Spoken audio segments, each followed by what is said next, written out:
Boa noite a todos os nossos irmãos espíritas. Somos muito gratos por mais essa oportunidade de encontro, oportunidade de estudarmos, de estarmos juntos, estudando a mensagem de Jesus, a mensagem dos teus evangelhos, para nós estudarmos a doutrina espírita. Agradecemos a oportunidade que Jesus nos dá desse encontro e que nós possamos aproveitar esses instantes para que nós possamos meditar, para que nós possamos reunir nossas famílias, para que nós possamos orar, para que nós possamos elevar os nossos pensamentos e nos fortalecer em esperança, em paz. Nós estamos num momento muito especial para a humanidade. Nós chegamos então ao mês de dezembro, um mês que no calendário terreno é exatamente o último mês do ano. Um ano que foi para nós um ano muito especial. O ano de 2020 foi um ano em que nós fomos convidados. Nós fomos convidados a novas reflexões, a questionarmos nossos valores, que nós fomos convidados ao testemunho da fé e o mais importante, nós fomos convocados a servir, para que nós pudéssemos espalhar a mensagem da esperança no momento em que muitos se desesperaram, em que muitos titubearam na fé. Nós fomos convocados a exemplificarmos a esperança e a fé, para que nós pudéssemos então consolar os desesperados, para que nós pudéssemos servir em nome de Jesus. Estamos vivendo um momento tão delicado e nós chegamos ao último mês do ano. Mas ainda assim não é apenas o último mês do ano. É também um mês em que nós instituímos comemorar o nascimento de Jesus, o seu natalício, o seu Natal. É o momento em que cristãos do mundo inteiro, principalmente nós aqui no Ocidente, nós nos reunimos em família para lembrarmos as mensagens de Jesus. Quando eu falo que nós instituímos o mês de dezembro, ou instituímos essa data, o 25 de dezembro, para relembrarmos ou para comemorarmos o nascimento de Jesus, é porque nós sabemos, através de historiadores, através de diversas páginas nos livros de história, nós sabemos que Jesus não nasceu num dia 25 de dezembro. Essa foi uma data eleita, foi uma data escolhida. A história não foi capaz de registrar exatamente o momento em que Jesus veio à Terra. Nós não temos certeza com relação a essa data. Existem inúmeras suposições, existem inúmeros achismos, entretanto. A certeza absoluta do dia do nascimento de Jesus ainda é uma incógnita para todos nós. Mas por que essa data, o dia 25 de dezembro, foi escolhida? Nós sabemos que nos primeiros séculos do cristianismo, conforme lentamente o cristianismo se transformava na religião oficial do Império Romano, existia uma necessidade daqueles personagens de dominarem culturalmente todos os romanos, para que eles pudessem aderir integralmente à proposta do cristianismo. Era uma estratégia de dominação, naturalmente. E existia um conjunto de festividades no mês de dezembro, e a mais querida pelos romanos era exatamente a festa do Sol Invencível, que era comemorada na noite do dia 24 de dezembro, em que os romanos se reuniam exatamente em diversos cultos pagãos, e aqueles primeiros cristãos, como estratégia de dominação, para que pudessem exatamente promover a dominação cultural, eles instituíram o nascimento de Jesus para o dia 25 de dezembro, fazendo com que sufocassem aquelas festividades, sufocassem então as festividades pagãs, e assim aconteceu.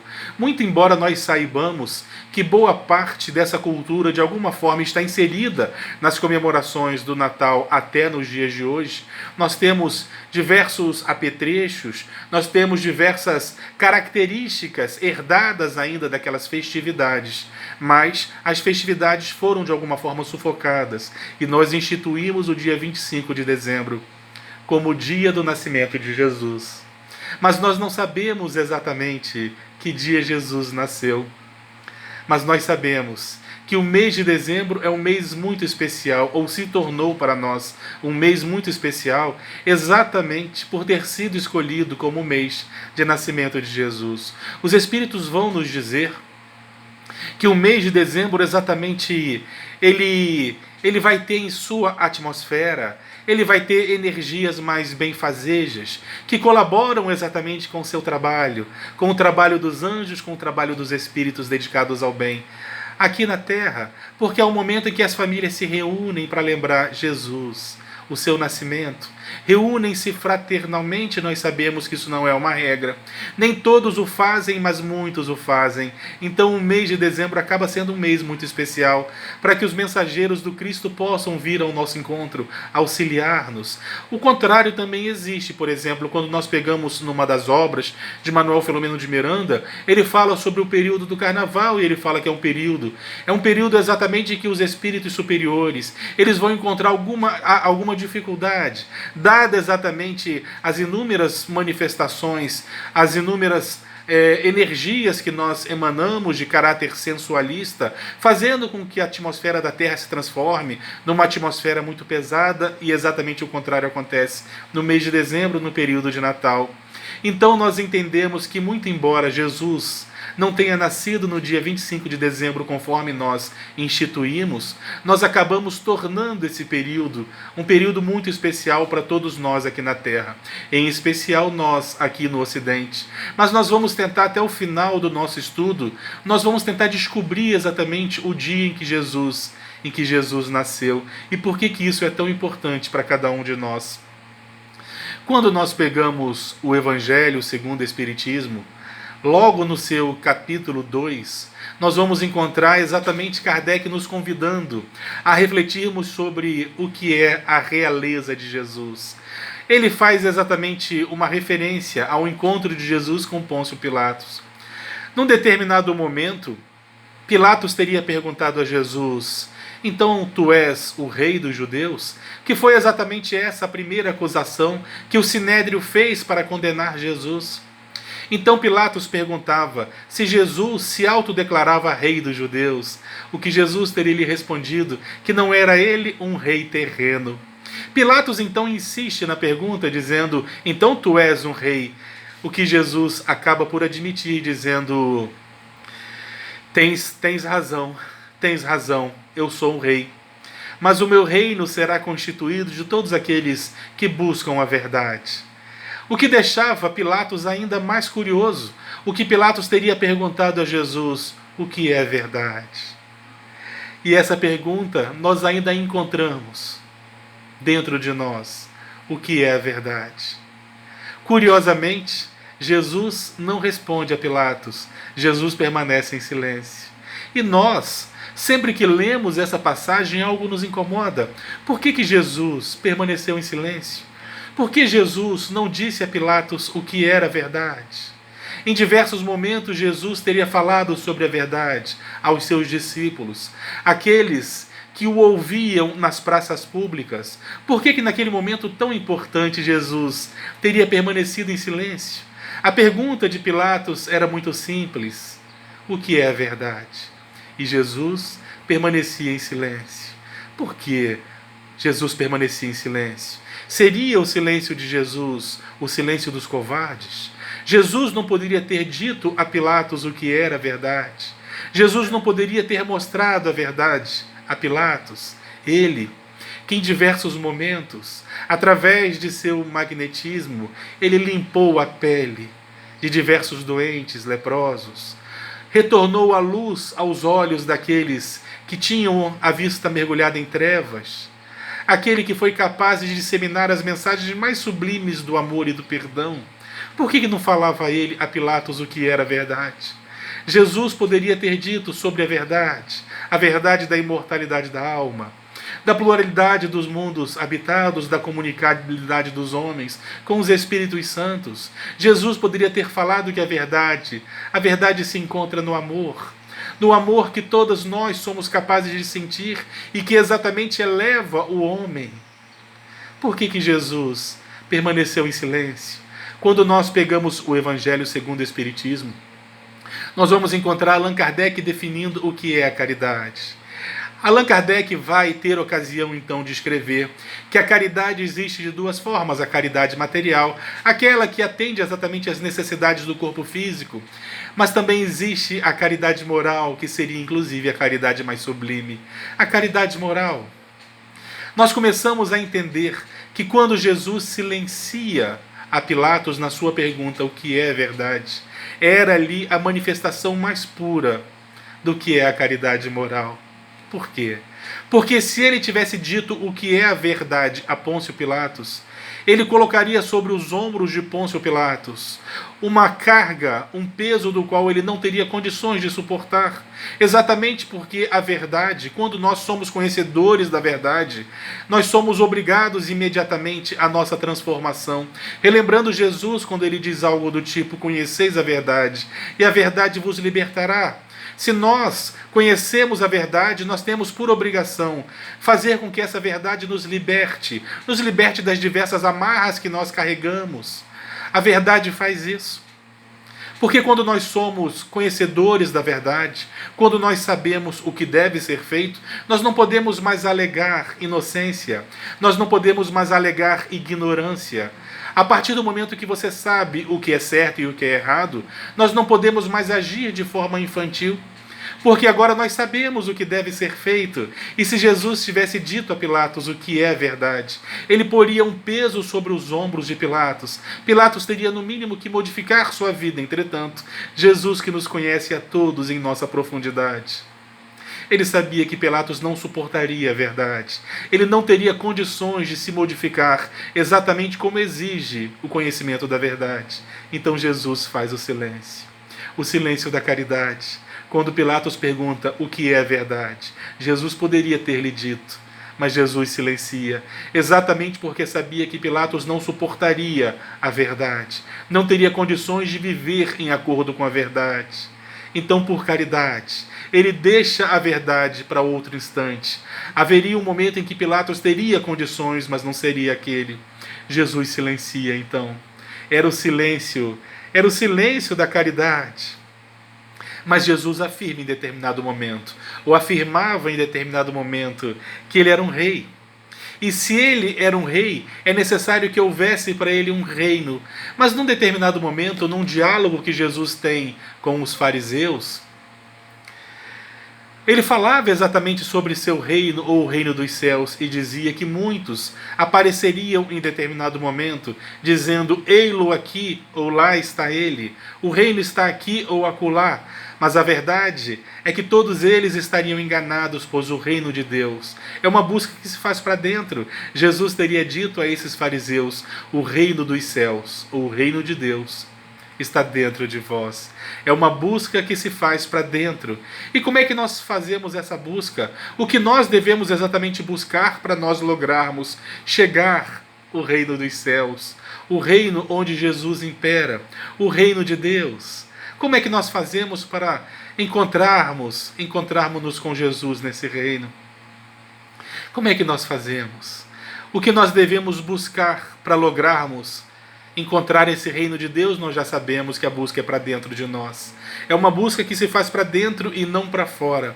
O reino de Deus está dentro de vós. Mas para nós compreendermos isso, é necessário nós primeiramente entendermos quem é Jesus. Nós vamos encontrar na literatura espírita algo surpreendente. Jesus, segundo nos informam os espíritos superiores, Jesus é o governador espiritual de todo o nosso orbe. É o nosso rei solar. Ele faz parte de uma dessas confrarias de espíritos puros. A distância que existe entre nós e Jesus é uma distância tão grande, mas tão grande, que nós não nos equivocamos quando nós o chamamos de Deus. Muito embora nós saibamos que Jesus não é Deus, é criatura como nós o somos, é nosso irmão mais velho. Mas a distância que existe entre nós permite que nós facultemos esse equívoco. Jesus é o nosso rei solar.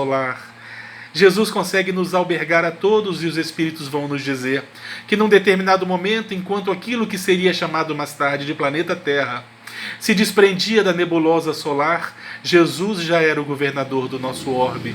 Através do seu psiquismo, ele molda a geologia da Terra, exatamente para que em algum momento pudesse aqui existir vida. E sucessivas vidas surgem, biologicamente falando, até que num determinado momento nós teríamos condições de encarnarmos aqui. E Jesus então nos recebeu a todos. Nos recebeu a todos à porta desse educandário. conhecedor das nossas virtudes, mas também das nossas fraquezas, dos nossos méritos, mas também das nossas dificuldades, dos nossos vícios. E então nós fizemos esse acordo. Aqui nós encontramos os subsídios do qual nós necessitamos para o nosso progresso. Na tutela, sob a tutela de Jesus. Jesus é o nosso Rei solar. Estamos todos mergulhados em Jesus. E quando nós falamos isso, nós nos lembramos.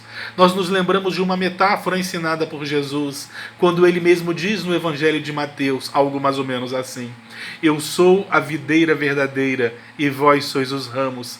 Aquele que estiver em mim e eu nele, esse dará bons frutos. Jesus, ele consegue abarcar todo o nosso planeta com seu psiquismo, com sua aura.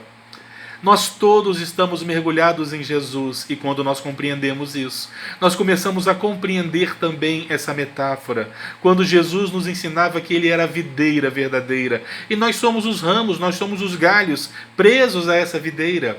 Para que nós pudéssemos então dar bons frutos, segundo Jesus, era necessário não apenas estarmos em Jesus, mas termos Jesus dentro de nós. Era necessário então a nossa contrapartida. Se nós sabemos que nós já estamos mergulhados em Jesus, o que falta para darmos bons frutos é trazermos Jesus para dentro de nós. Num determinado momento, quando ele caminhava rumo ao Gólgota, exatamente na tragédia da cruz, ele teria virado a nós que o assistíamos naquela agonia. Ele teria virado para nós e teria dito algo mais ou menos assim: se fazem isso com a vara verde, se fazem isso com a madeira verde, o que não farão com a madeira seca? Nós somos a madeira seca e Jesus era a madeira verde.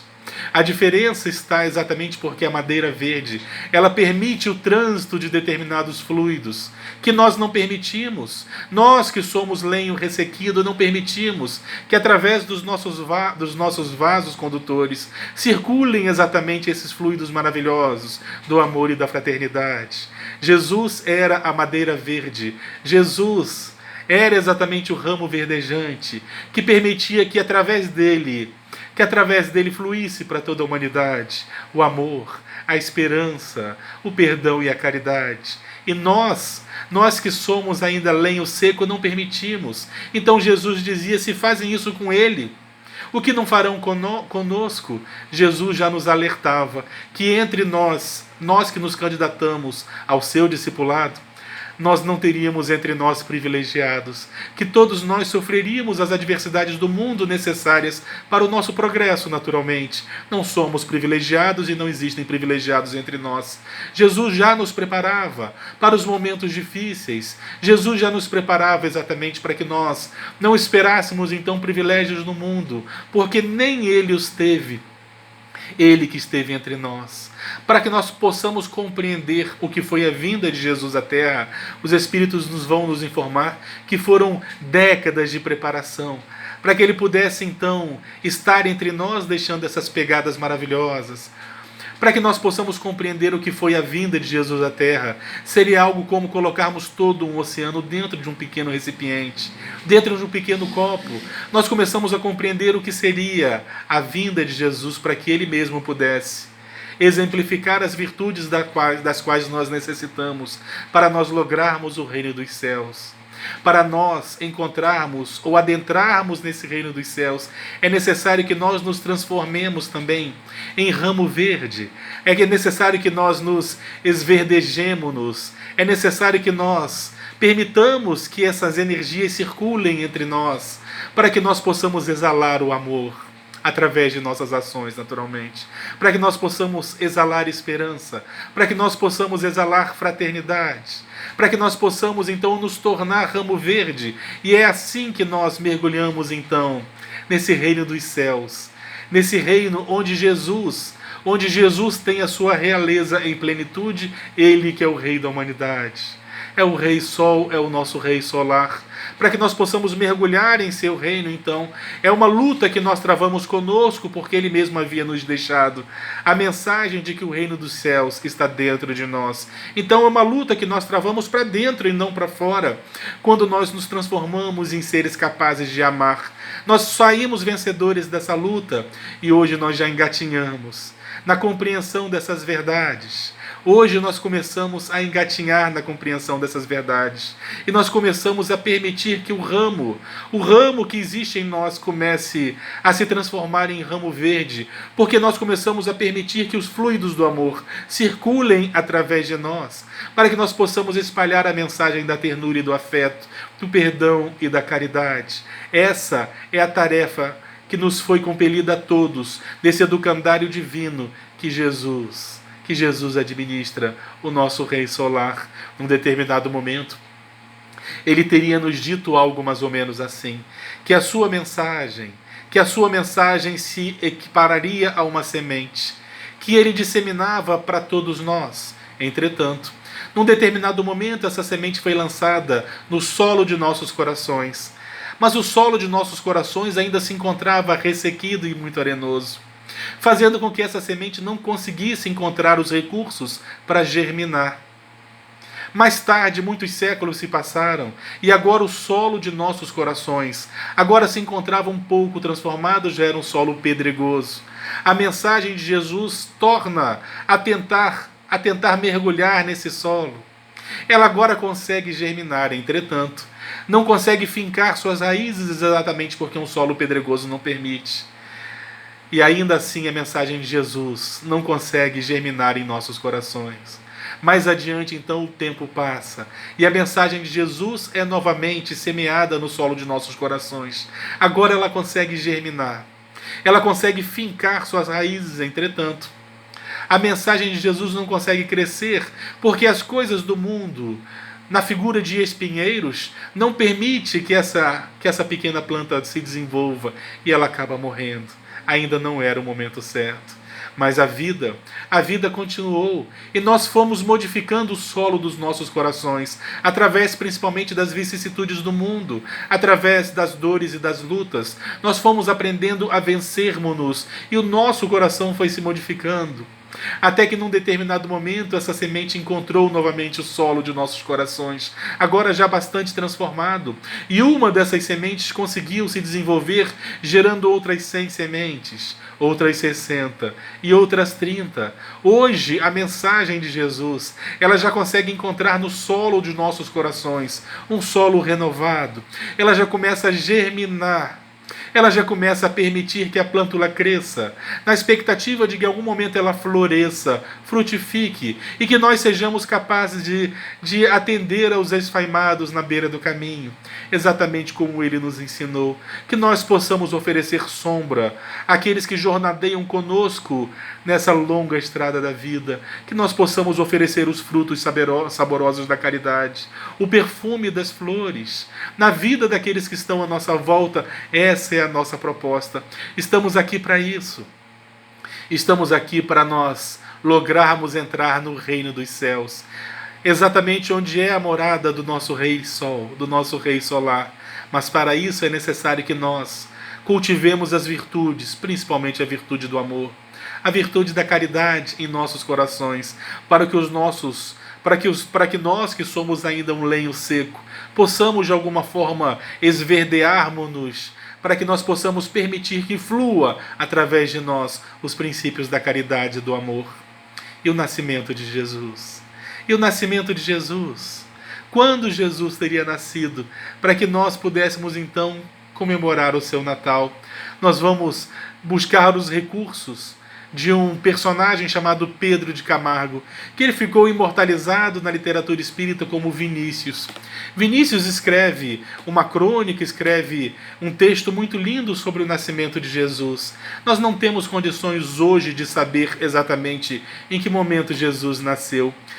Mas vamos imaginar que nós fôssemos capazes de voltar ao passado, ou de entrevistar aqueles personagens que estiveram ao lado de Jesus, e lhes perguntar exatamente em que momento Jesus teria nascido.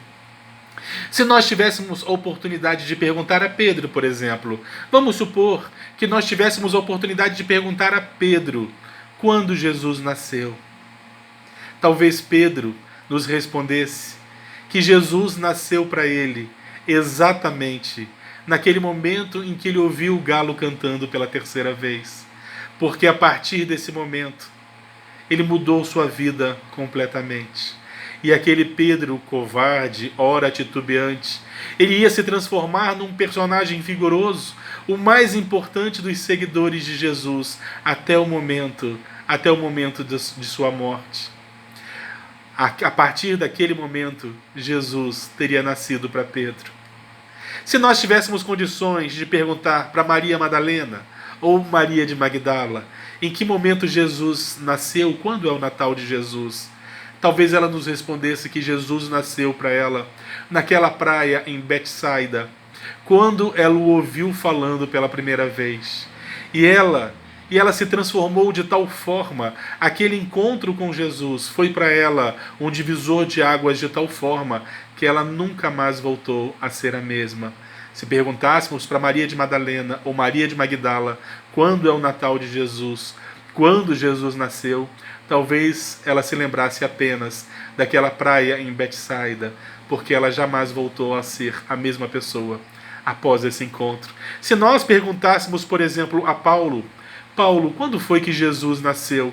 Talvez ele respondesse para nós que Jesus nasceu exatamente naquele encontro que ele teve na estrada de Damasco, porque a partir daquele momento já não era mais Paulo quem vivia, era Jesus quem vivia nele.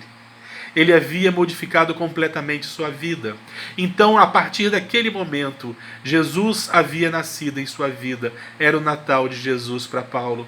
Se nós perguntássemos para João, o evangelista, irmão de Tiago, filhos de Zebedeu, João, quando foi que Jesus nasceu? Talvez João nos respondesse. Talvez João nos respondesse que Jesus teria nascido para ele, no momento em que ele acordou, em que ele despertou para a realidade e escreveu para todos nós que Deus é amor. Talvez naquele momento ele tivesse compreendido a mensagem de Jesus. Talvez naquele momento fosse o nascimento de Jesus para ele. Talvez fosse naquele momento o Natal de Jesus para João. E se nós perguntássemos, por exemplo, para Zaqueu, em Jericó, em que momento Jesus nasceu? Quando foi o nascimento de Jesus? Talvez Zaqueu nos respondesse que Jesus teria nascido para ele exatamente naquele momento em que Jesus pedia a Zaqueu que descesse do sicômoro, porque ceiaria em sua casa. Talvez fosse esse o nascimento de Jesus para Zaqueu, porque a partir desse instante a sua vida nunca mais voltou a ser a mesma. Se perguntássemos a Zaqueu então quando é o Natal de Jesus, Zaqueu responderia que foi aquele momento em que Jesus o encontra em Jericó. E se nós perguntássemos, por exemplo, a Tomé, quando foi que Jesus nasceu? Talvez Tomé nos respondesse que foi exatamente naquele momento em que Tomé é convidado a tocar-lhes as chagas e ter ali a prova, mais uma prova inconteste da imortalidade da alma e da realeza de Jesus. Estava ele diante daquele que era o caminho, a verdade e a vida. A partir daquele momento, Tomé não titubearia mais e sua vida se modificaria para sempre. Se perguntássemos a Tomé, então, quando foi o nascimento de Jesus, talvez Tomé nos respondesse que foi aquele momento em que ele era convidado a tocar-lhes as chagas. E se nós perguntássemos a Dimas, aquele ladrão crucificado ao lado de Jesus, quando foi o nascimento de Jesus, talvez Dimas nos dissesse que Jesus nasceu para ele exatamente no momento da sua morte. Porque a partir daquele instante, quando Jesus lhe prometia estar com ele na pátria dos imortais ou no reino dos céus, a vida dele mudou completamente. Então, se perguntássemos a Dimas quando é a data do Natal de Jesus, talvez Dimas nos dissesse que era exatamente o momento em que Jesus era colocado à cruz. E nós temos que nos perguntar então, quando é o Natal de Jesus em nossas vidas? Sabedores de que o Natal de Jesus é exatamente aquele momento em que ele nasce para nós e que nós modificamos a nossa vida para sempre. Quando é o Natal de Jesus para nós? Meditemos, meus irmãos.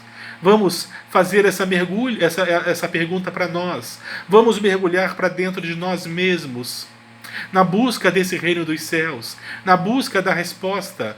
Essa pergunta maravilhosa de quando Jesus nasceu para nós. E talvez nós poderemos até nos assustar ao percebermos que para muitos de nós Jesus nem nasceu ainda. Quando é o Natal de Jesus? Quando é o Natal de Jesus? Qual é o momento em que nós despertamos para a realidade e vamos exatamente executar aquilo que nós sabemos que devemos fazer? Vamos nos modificar, vamos vencermos-nos, vamos domar nossas más inclinações. É uma luta, naturalmente, que nós travamos contra nós mesmos ou a favor de nós mesmos. É uma busca para dentro de nós. Jesus é o nosso Rei solar. E como ele mesmo disse a Pilatos, o seu reino é constituído ou será constituído daqueles que buscam a verdade. E que para nós encontrarmos a verdade, nós temos que mergulhar. É um mergulho para dentro de nós, é um mergulho interior. Para que nós possamos conhecermos-nos e sabermos exatamente onde é que nós precisamos nos modificar. E assim, o Natal de Jesus é exatamente o momento em que ele nasce para nós. O que não desmerece, naturalmente, o Natal instituído no dia 25 de dezembro. Porque na ausência de outra data histórica, o dia 25 de dezembro está de bom tamanho e que nós possamos aproveitar esse momento para nós nos reunirmos em família, na diversidade, na compreensão da diversidade de famílias que existem, porque nós sabemos que família nada mais é do que aqueles indivíduos que se unem pelos laços do amor e da fraternidade, que as diversas famílias possam se reunir, que nós possamos aproveitar esse momento para relembrarmos Jesus, para meditarmos, para contemplarmos sua mensagem, para confraternizarmos. Vamos aproveitar para fazermos o que deve ser feito, vencendo o nosso ego, vencendo-nos, meus irmãos.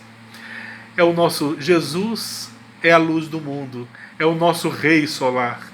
E para que nós possamos participar de seu reino, é necessário que nós busquemos a verdade, que nós façamos o mergulho interior, porque ele mesmo nos ensinou que o reino dos céus está dentro de nós. Então mergulhemos para dentro, para que nós possamos ser capazes de modificar aquilo do qual nós necessitamos na busca para a felicidade. E que esse mês de dezembro possa ser um mês muito especial. E que esse 25 de dezembro possa ser um dia muito especial, para que nós possamos nos fortalecer para o ano que se anuncia, onde nós seremos convocados para novas batalhas. O que Jesus espera de nós? Meditemos, meus irmãos, o que Jesus espera de nós e que a paz de Jesus permaneça em nossas famílias e nossos corações.